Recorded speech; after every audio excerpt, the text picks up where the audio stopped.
Hari itu cuaca mendung. Langit abu-abu seperti mencerminkan isi hatiku yang sedang kacau. Aku duduk di sudut ruang tamu rumah mertuaku, dengan tangan gemetar menggenggam cangkir teh yang sudah dingin. Di seberangku, duduk seorang wanita parubaya dengan tatapan tajam dan senyum sinis yang tak pernah berubah sejak pertama kali aku menjejakkan kaki di rumah ini. Rina, kamu tahu kan Arif itu lulusan luar negeri. Lalu kenapa dia malah milih kamu? Perempuan kampung, gak kerja, gak punya apa-apa. Kata ibu mertua tanpa ragu, seolah aku bukan menantunya, tapi sekadar tamu yang tidak diundang. Aku menelan ludah, mencoba menahan perasaan yang berkecamuk. Arif yang duduk di sampingku hanya menggenggam tanganku erat. Ia ingin bicara, tapi aku tahu betul, setiap ia melawan ibunya, suasana rumah ini makin panas. Jadi, ia memilih diam. Bu, Rina itu istri saya. Saya yang pilih dia, bukan siapa-siapa. Kata Arif akhirnya, suaranya pelan tapi tegas. Tapi sang ibu hanya terkekeh kecil. Pilihannya gagal. Kamu itu harusnya sama yang selevel. Bukan perempuan yang cuma bisa masak dan nyapu. Hinaan demi hinaan itu terus datang setiap hari. Bahkan adik Arif, Dika, tak kalah tajam lidahnya. Ia sering datang dengan mobil barunya, memakai jas mahal, dan tak pernah lupa menyindirku di depan semua orang. Mas Arif ini terlalu idealis. Lulusan luar negeri tapi hidupnya di dapur. Sayang banget.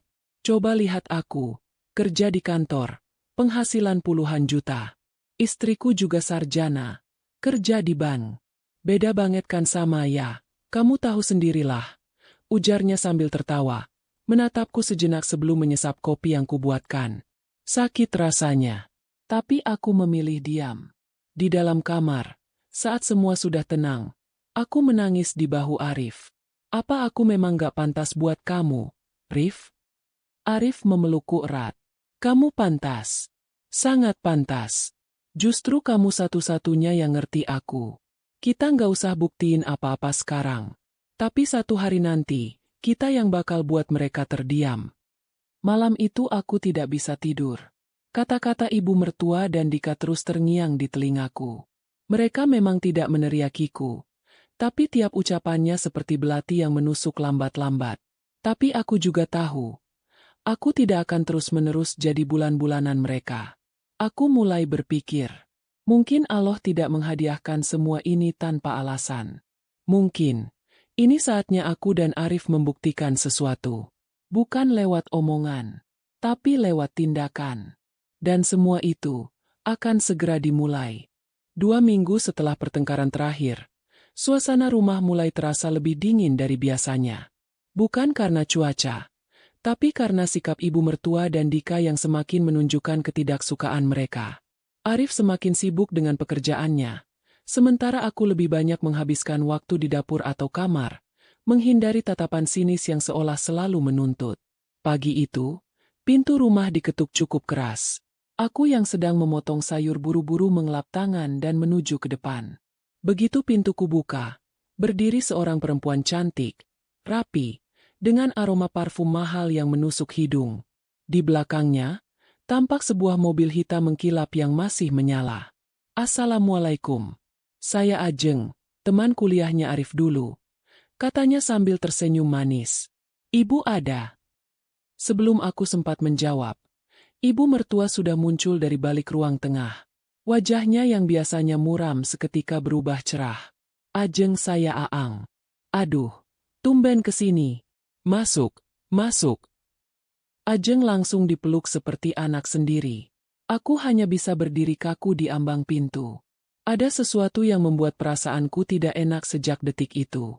Selama Ajeng berada di rumah, tawanya menggema hampir setiap sudut. Ibu mertua tak henti-hentinya memujinya, mulai dari pekerjaannya sebagai konsultan di perusahaan multinasional, sampai mobil yang ia beli sendiri tanpa bantuan orang tua. Aku duduk di sudut, sesekali tersenyum, berusaha tetap ramah meski hatiku mulai bergolak. Tapi yang membuatku benar-benar kehilangan kata adalah saat Ajeng dengan santainya berkata, dulu waktu kuliah, Arif itu pernah bilang, dia pengen banget nikah sama perempuan yang ambisius dan mandiri. Aku pikir aku itu kriterianya. Tapi ternyata dia punya pilihan sendiri ya. Ibu mertua tertawa nyaring. Ya namanya juga nasib, Jen. Mungkin belum jodoh aja waktu itu. Ajeng hanya tersenyum, lalu memandangku sebentar. Tapi kita kan gak pernah tahu, Bu. Kadang jodoh bisa berubah. Kalau nggak dijaga, ya bisa lepas. Ucapan itu seperti sambaran petir yang menghantam kepalaku. Ajeng berbicara di depanku, di rumahku, kepada ibu mertuaku, seolah aku hanya figuran yang tak penting. Dan ibu mertuaku? Ia tak menghentikan ucapannya. Justru seperti menyetujui. Malam harinya, Arif pulang dengan wajah lelah. Tapi ekspresinya langsung berubah saat aku menceritakan semuanya. Dia terdiam lama, lalu berkata pelan. Aku tahu siapa Ajeng. Dulu dia memang pernah dekat sama aku. Tapi itu masa lalu. Rin, aku sama kamu sekarang. Bukan dia. Tapi Bu seolah ngedukung dia buat masuk lagi ke hidup kamu. Jawabku, suaraku bergetar. Aku harus gimana, Rif? Arif menggenggam tanganku. Aku yang akan urus semuanya. Kamu jangan khawatir. Namun, apa yang terjadi keesokan harinya justru membuatku terpukul lebih dalam. Ketika aku kembali dari pasar, kulihat Ajeng sedang duduk di teras bersama ibu mertua dan Arif. Aku berdiri membeku, melihat mereka tertawa bersama. Tanpa sadar, tanganku mengepal. Di dadaku, mulai tumbuh keyakinan. Aku tak bisa terus-menerus jadi perempuan yang diam. Kalau aku tak mulai melangkah, maka aku akan disingkirkan. Perlahan, tanpa suara, tapi pasti. Dan malam itu, untuk pertama kalinya, aku keluar dari rumah bukan untuk membeli sayur, bukan untuk jalan-jalan, tapi untuk mencari sesuatu yang bisa mengubah hidupku sepenuhnya. Langkahku malam itu tidak karuan. Aku tak tahu harus kemana. Tapi yang pasti aku tak ingin terus menelan pil pahit di rumah itu. Langit mendung, angin malam menusuk kulit. Tapi anehnya, rasa dingin itu tak seberapa dibandingkan perih yang sedang menjalari hati. Aku duduk di taman kecil dekat musala, mencoba meredakan sesak di dada. Di sanalah aku bertemu seseorang yang tak pernah kusangka akan membuka jalan baru dalam hidupku. Namanya Bu Rasti. Usianya sekitar 50-an. Berpakaian sederhana, membawa keranjang kain berisi buku dan beberapa botol jamu tradisional. Beliau menatapku dengan mata tajam namun hangat. Kamu kenapa, Nak? Matamu sembab. Suamimu kasar. Tanyanya blak-blakan. Aku hanya menggeleng, tapi air mata mulai menetes begitu saja. Entah mengapa, kepada perempuan asing itu aku merasa lebih didengar daripada di rumah sendiri. Bu Rasti mengajakku duduk di warung kopi kecil dekat taman. Ia menuangkan segelas air jahe hangat, lalu mulai bercerita tentang masa lalunya. Tentang bagaimana ia pernah dikhianati suami, dibenci mertua, dan ditinggal anak sendiri. Tapi kini, ia mengelola usaha jamu dan buku-buku bacaan Islami untuk para ibu di kampung sekitar. Kadang, Allah izinkan kita terluka bukan karena dia benci, tapi karena dia ingin kita bangkit, bukan terus-menerus mengemis kasih dari manusia, ucapnya lirih. Kata-katanya seperti menamparku pelan. Malam itu, sebelum pulang, beliau menyelipkan kartu nama sederhana. Kalau kamu butuh tempat belajar, tempat menguatkan diri, datanglah. Kita nggak perlu jadi hebat untuk memulai, cukup niat untuk bertahan. Aku pulang larut malam. Suasana rumah sudah sepi. Tak ada yang peduli aku kemana. Bahkan Arif pun tak bertanya. Esok paginya, Ajeng sudah tak ada. Tapi ibu mertua mulai bersikap dingin luar biasa. Mau sampai kapan kamu pergi pulang malam begitu? Mau bikin malu keluarga? Bentaknya di dapur. Aku diam. Tapi dalam hati aku tahu, aku tidak akan diam selamanya.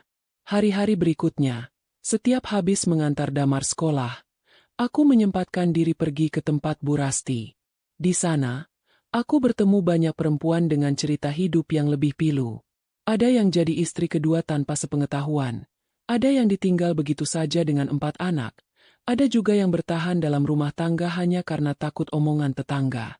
Kami belajar membaca ulang kisah nabi-nabi, tentang istri Fir'aun yang bersabar dalam kekuasaan yang kejam, tentang Maryam yang diuji kehormatannya, dan tentang para perempuan syalihah yang tetap teguh meski dunia menekan. Sedikit demi sedikit, aku mulai melihat hidup dari sisi yang berbeda. Aku tidak lagi sekadar menjadi menantu yang tertekan. Aku mulai membuat kerajinan tangan sederhana dari kain perca dan menjualnya secara daring lewat bantuan teman-teman dari majelis itu. Tapi ketenangan itu tak berlangsung lama. Suatu malam, saat Arif pulang lebih awal dari biasanya, ia terlihat gelisah. Wajahnya tegang, matanya seperti menyimpan beban besar. Aku menyambutnya seperti biasa, tapi kali ini dia tak membalas. Ada yang mau aku bicarakan, Rin, katanya sambil duduk di ruang tamu. Ini soal Ajeng. Darahku seakan berhenti mengalir. Tapi aku tetap mendengarkannya, meski tubuhku mulai bergetar. Aku sempat bantu dia dalam satu proyek tender, tapi ternyata dia bawa kabur dana klien. Dan sekarang polisi lagi cari dia. Namaku ke bawah. Mataku membelalak. Apa maksudmu, Rif? Kamu ikut terlibat? Aku nggak ambil sepeser pun. Tapi karena rekeningku sempat dipakai, mereka anggap aku bagian dari itu. Kenapa kamu bisa sebodoh itu? Suaraku meninggi. Bukan karena marah semata, tapi karena kecewa. Arif menunduk. Aku pikir aku bisa bantu dia, sekadar teman lama. Aku nggak nyangka dia akan. Aku berdiri dan meninggalkannya tanpa kata. Bukan karena aku menyerah, tapi karena aku harus berpikir jernih. Untuk pertama kalinya, bukan aku yang menyimpan luka, tapi dia. Keesokan harinya, polisi datang ke rumah. Mereka membawa surat panggilan dan meminta Arif datang untuk memberikan keterangan. Saat itu pula, ibu mertua menjerit histeris. Ini semua salah kamu, Rina. Sejak kamu datang ke rumah ini, hidup kami hancur. Aku tidak membalas. Aku hanya memeluk Damar yang kebingungan. Dalam hatiku, aku tahu, ujian ini belum usai. Tapi satu hal yang pasti, aku tidak akan lari. Aku akan berdiri dan mempertahankan apa yang masih tersisa. Karena Allah tidak pernah tidur. Dan jejak kejahatan, sebaik apapun ditutupi pasti akan terkuak juga. Pagi itu rumah terasa seperti medan perang yang sepi. Arif duduk termenung di kursi makan, tak menyentuh sarapan yang kubuat. Ibu mertua masih mengurung diri di kamar, menangis keras-keras seolah dunia telah kiamat. Aku diam. Bukan karena tidak peduli, tapi karena aku sudah lelah menelan kata-kata yang selalu menyalahkan. Sementara Damar duduk di sudut ruang tamu, memeluk boneka gajah kesayangannya, memperhatikan wajah-wajah dewasa yang penuh luka tapi tak pandai mengobatinya. Setelah mengantar Damar ke sekolah, aku menuju ke tempat Bu Rasti. Aku butuh ruang, butuh menata napas. Di sana, para ibu sedang berkumpul, membahas agenda kegiatan sosial minggu depan. Namun begitu aku datang, mereka langsung tahu ada sesuatu yang tidak beres dariku. Bu Rasti menarikku ke samping, menatapku lekat. Ada masalah baru. Aku mengangguk. Dengan suara pelan, aku ceritakan semuanya. Tentang Ajeng, tentang uang klien yang hilang, tentang Arif yang namanya terseret, dan bagaimana ibu mertua kembali melemparkan semua tuduhan padaku. Bu Rasti mendengarkan tanpa menyela. Hanya matanya yang berkaca-kaca. Mungkin karena ikut merasakan sakit yang tak bisa dijelaskan dengan logika. Kadang, jalan menuju cahaya memang harus melewati lorong yang sempit dan gelap. Tapi Allah tak pernah salah menempatkan hambanya. Semua akan terang pada waktunya, Rin. Kata-kata itu meneguhkan. Tapi masalah tetap harus dihadapi. Sepulang dari sana, aku mendapati dua orang laki-laki tak dikenal berdiri di depan pagar rumah. Salah satunya menunjukkan surat dari kepolisian. Mereka ingin menyita sementara laptop dan beberapa dokumen milik Arif sebagai bagian dari penyelidikan. Ibu mertua yang baru keluar kamar langsung panik. Kenapa semua barang kami mau diambil? Ini pasti ulah kamu. Rina, kamu sengaja jebak anak saya. Aku tidak bereaksi. Yang kulakukan hanya meminta mereka menunggu sebentar, lalu memanggil Arif. Dengan lesu, Ia keluar dan menyerahkan apa yang diminta petugas. Setelah mereka pergi, barulah amarah itu meledak. Ibu mertua melempar vas bunga ke arahku. Kamu itu perempuan pembawa sial. Baru beberapa tahun nikah, hidup kami sudah hancur-hancuran. Aku tetap berdiri. Tapi kali ini aku tidak memilih diam. Bu, dari dulu saya nggak pernah dianggap. Dibilang nggak pantas, nggak bisa jadi istri, nggak bisa jadi menantu. Tapi apa pernah saya balas? Enggak. Sekarang saat masalah datang, kenapa semua salah harus ditaruh di pundak saya? Karena kamu yang bawa sial. Bukan saya, Bu. Tapi kesalahan yang selalu ditutupi. Kepercayaan yang salah arah. Dan anak ibu yang terlalu lemah untuk berkata tidak. Arif berdiri. Tapi tak satu pun kata keluar dari mulutnya. Ia hanya menatap lantai. Seolah bumi lebih pantas menerima semua beban itu daripada dia sendiri. Malamnya, aku duduk lama di kamar. Damar sudah tertidur. Aku menatap wajahnya yang polos, tenang. Tak tahu bahwa rumah ini sedang rapuh di semua sisinya. Ponselku berbunyi. Nomor tidak dikenal. Bu Rina? Suara di seberang terdengar berat. Ya, ini saya. Saya dari kantor hukum Indrajati Aurekan. Kami ditunjuk pihak klien yang merasa ditipu dalam proyek yang melibatkan suami ibu. Mohon kerjasamanya. Bisa kami temui besok siang. Darahku seperti berhenti mengalir. Maaf, saya tidak tahu banyak. Tapi kalau perlu, saya akan bantu sebisanya. Terima kasih. Kami akan datang.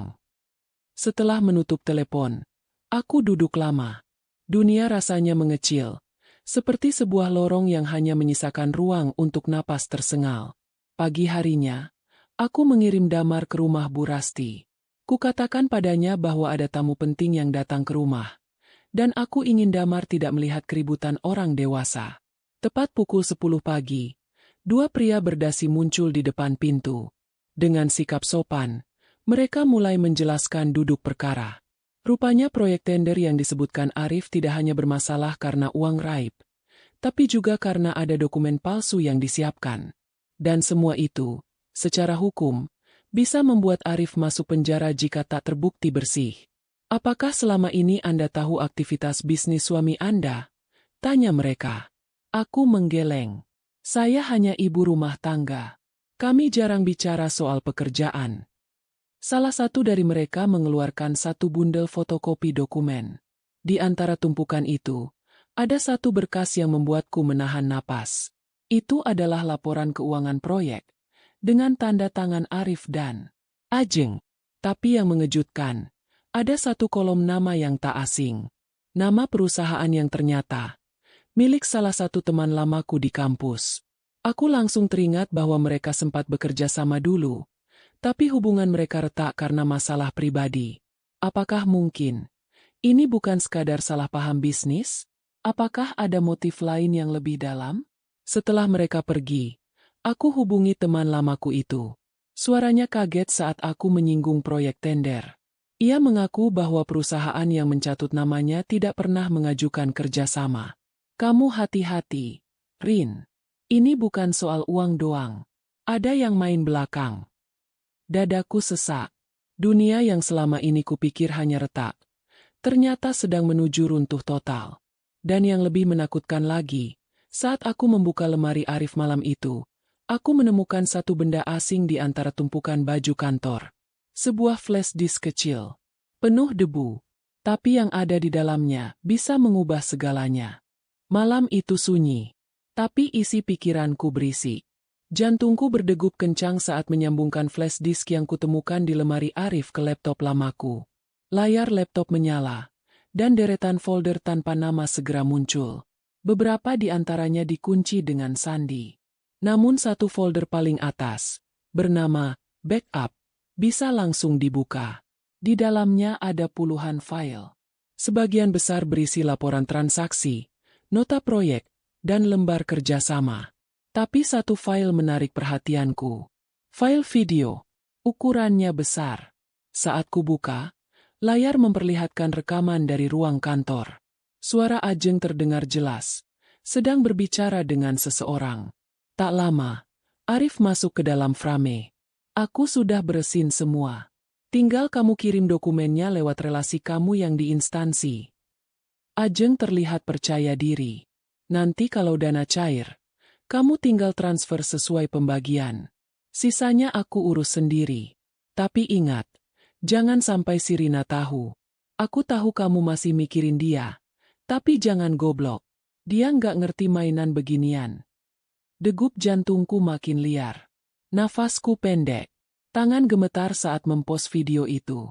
Semua prasangka selama ini, semua keraguan, semua luka yang kupendam ternyata bukan ilusi. Arif bukan cuma korban. Ia ikut bermain. Dan aku, hanya bagian dari strategi untuk menutupi jejak mereka. Tangisku pecah. Tapi aku tidak bisa hanya menangis. Aku harus berpikir cepat. Keesokan harinya, aku menemui Bu Rasti dan menceritakan semuanya. Ia menyarankan agar aku membuat salinan dan menyerahkannya pada pihak yang tepat. Tapi lebih dari itu, aku harus melindungi Damar. Aku mulai membuat rencana. Diam-diam mengurus dokumen sekolah untuk pemindahan Damar. Menghubungi kerabat jauh di Magelang, tempat kami bisa tinggal sementara. Sambil itu, aku mengatur janji pertemuan dengan seorang pengacara yang pernah dibantu Bu Rasti. Beliau dikenal sebagai advokat yang bersih dan berani. Saat itu Arif semakin jarang pulang. Bila pun pulang, ia hanya diam, masuk kamar, dan tak bicara sepatah kata. Ibu mertua mulai menunjukkan tanda-tanda depresi. Rumah ini seperti reruntuhan yang belum sempat dibersihkan. Pada malam ketiga setelah penemuanku, Arif pulang lebih awal. Ia terlihat panik. Matanya merah. Langkahnya tergesa. "Kamu lihat flash disk hitam di lemari aku?" tanyanya. Langsung mengacak-ngacak isi lemari. Aku berpura-pura tak mengerti. "Flash disk? Nggak tahu. Emangnya penting?" "Iya, penting banget. Itu data proyek kerjaan. Yang kamu kerjain bareng Ajeng." Ia menatapku tajam. Nafasnya tercekat. "Kamu tahu dari mana?" Aku tidak menjawab. Hanya menatapnya dengan mata basah. "Aku nggak tahu harus percaya atau benci kamu sekarang, Rif. Tapi satu hal yang pasti, kamu udah hancurin semuanya." Arif menunduk. Suara di luar terdengar keras. Mobil berhenti. Lalu ada ketukan di pintu. Aku tahu itu siapa. Aku sudah janjikan data itu akan diserahkan pagi ini. Tapi mereka datang lebih cepat. Arif mencoba kabur lewat pintu belakang. Tapi dua petugas polisi sudah bersiap di sana. Ibu mertua menjerit histeris saat Arif diborgol. Ia memaki, menangis, dan menamparku di depan para tetangga yang mulai berkumpul. "Kamu puas sekarang? Suami kamu di penjara. Kamu perempuan sialan." Aku diam. Tak menjawab. Karena air mataku sudah kering sejak semalam. 3 hari setelah kejadian itu, aku dan Damar pindah ke Magelang. Rumah kecil yang disiapkan sepupuku jadi tempat tinggal sementara. Sekolah Damar juga sudah beres. Di tempat baru, malam-malam masih terasa berat. Tapi setidaknya aku bisa bernapas tanpa bayang-bayang. Bisa mendengar suara jangkrik tanpa harus takut ada suara pintu dibanting. Namun, pada suatu sore, saat sedang menyapu halaman, aku menerima kiriman paket kecil tanpa nama. Isinya amplop coklat dan 1 lembar foto. Di foto itu terlihat Ajeng duduk di sebuah kafe, bersama seorang pria yang tak asing bagiku. Pak Ardi, atasan Arif dulu. Orang yang katanya membantu karir Arif naik. Di balik foto, ada tulisan tangan kecil. Mereka belum selesai. Tanganku bergetar memegang foto itu. Karena saat ku tatap lebih saksama, ada satu wajah lain yang ikut duduk di meja. Ibuku. Aku mengulang membaca tulisan di balik foto itu berulang kali. Mereka belum selesai. Kata-kata itu menusuk seperti sembilu. Tapi yang lebih membuatku sesak adalah melihat wajah ibu dalam foto yang sama. Duduk bersisian dengan Pak Ardi dan Ajeng. Mereka tampak santai, seperti sedang menyusun rencana. Kepalaku pening. Selama ini aku pikir ibuku hanya jadi tempat curhat dan pelarian saat aku tak sanggup lagi menghadapi rumah tanggaku. Tapi ternyata, ia mungkin tahu lebih banyak dari yang kuperkirakan. Segera kuhubungi nomor pengirim paket.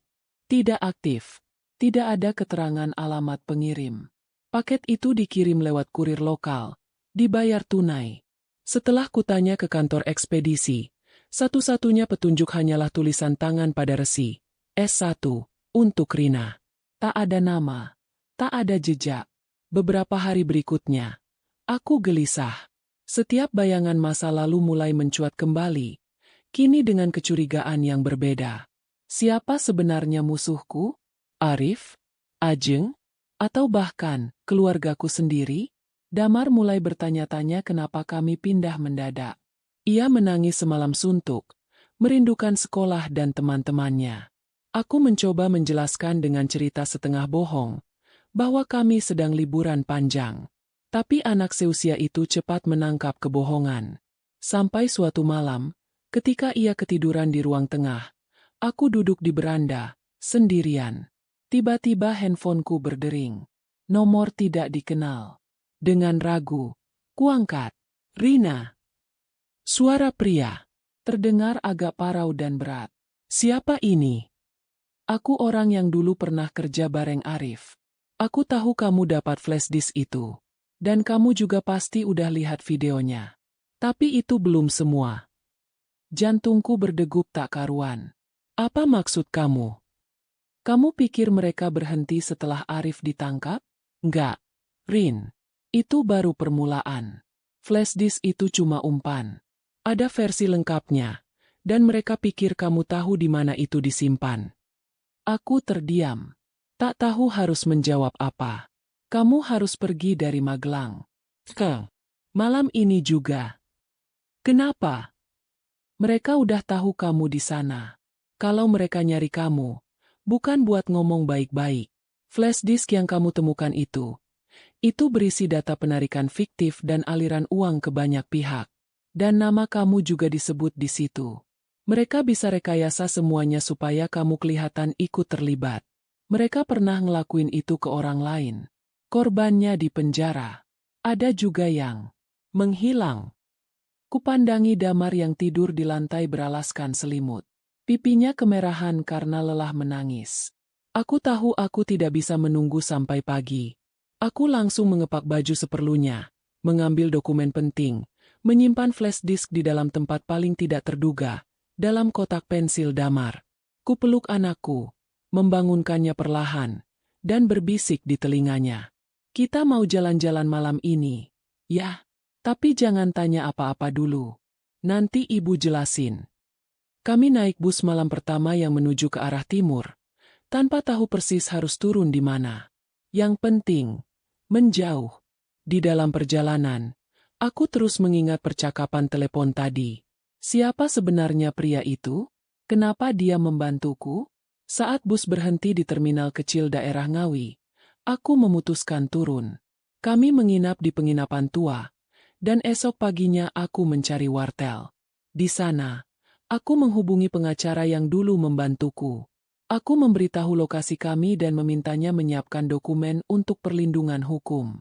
Tapi siang itu, saat aku kembali ke penginapan setelah membeli makanan, aku melihat pintu kamarku terbuka. Detak jantungku serasa berhenti. Aku berlari ke dalam. Damar tidak ada. Semua barang masih di tempat. Tidak ada yang diambil. Tidak ada tanda kerusakan.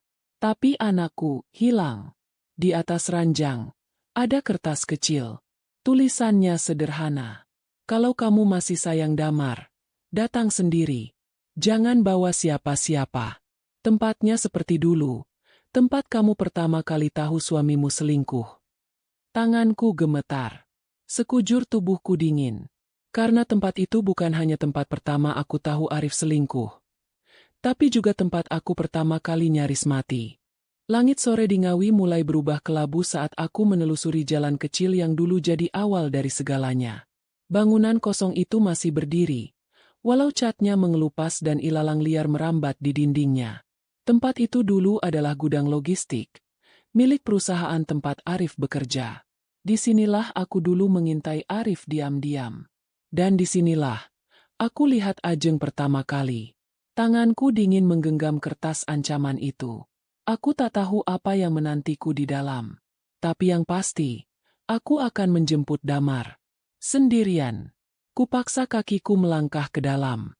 Lampu-lampu rusak, tapi di sudut gudang, ada cahaya dari lampu sorot portabel. Di sanalah Damar duduk, mulutnya dibekap lakban, tangan diikat ke kursi kecil. Matanya membelalak begitu melihatku. Dan di balik bayangan, muncul satu sosok yang tak kuduga. Bu Rina. Akhirnya datang juga. Pak Ardi. Lelaki itu berdiri dengan tenang, mengenakan setelan rapi seperti biasa. Tapi wajahnya tak lagi ramah. Ada sorot gelap di matanya. Lepaskan anakku. Suaraku bergetar. Tenang. Kami cuma butuh jaminan kamu nggak macam-macam. Kamu terlalu jauh gali lubang ini. Kami tadinya pikir kamu ibu rumah tangga biasa yang patah hati ditinggal suami. Tapi kamu lebih pintar dari yang kami kira. Jadi semua ini, kamu dalangnya. Pak Ardi tertawa kecil. Semua orang terlibat. Bu Rina. Saya cuma bagian yang kebetulan muncul di permukaan. Tapi kalau kamu nyerahin semua file asli yang kamu punya, termasuk isi flash disk cadangan yang katanya kamu simpan, Damar pulang dengan selamat. Aku menggertakkan gigi. Tangan kiriku menggenggam erat kotak kecil dalam kantong jaketku. Flash disk kedua, yang berisi bukti lengkap. Kamu pikir aku simpan semua ini buat ngancam kalian? Kataku dingin. Aku nggak tertarik. Aku cuma mau anakku kembali. Pak Ardi berjalan mendekat. Kamu terlalu banyak tahu, Bu. Itu masalahnya. Seketika, suara langkah kaki dari arah pintu belakang terdengar. 3 pria masuk. Salah satunya membawa kamera tersembunyi. Lalu sosok lainnya menyusul. Pengacara yang kutelpon semalam. Bersamanya, 2 polisi bersenjata lengkap. Turun. Tangan di kepala. Teriak salah satu dari mereka. Pak Ardi melongo. Terlambat. Semua sudah direkam. Bahkan sejak aku memasuki tempat ini. Pengacara itu, rupanya, telah bekerja sama dengan penyelidik internal. Mereka menungguku memancing pelaku utama keluar. Damar menjerit saat aku berlari memeluknya. Tangisnya pecah dalam dekapanku. Beberapa menit kemudian, Pak Ardi dan orang-orangnya diborgol. Polisi menemukan senjata api dan dokumen pemalsuan di mobilnya. Sementara itu, isi flash disk diserahkan ke pihak berwajib. Aku, meski sempat dicurigai, akhirnya dinyatakan bersih setelah semua rekaman dan alibi diperiksa. Hari-hari berikutnya berlalu dengan lambat. Aku dan Damar pindah ke kota kecil di Jawa Timur. Hidup sederhana dengan nama baru. Tak ada media yang tahu kami di mana. Tak ada satupun yang kuhubungi dari masa lalu. Tapi kadang, di tengah malam, aku masih mendengar bisikan di kepalaku. Berapa banyak dari mereka yang belum tertangkap? Aku tak punya jawaban. Tapi yang pasti, aku sudah tak sama lagi. Karena saat seseorang kehilangan segalanya, dia tak lagi takut pada apapun. Dan itulah yang mereka tidak perhitungkan sejak awal.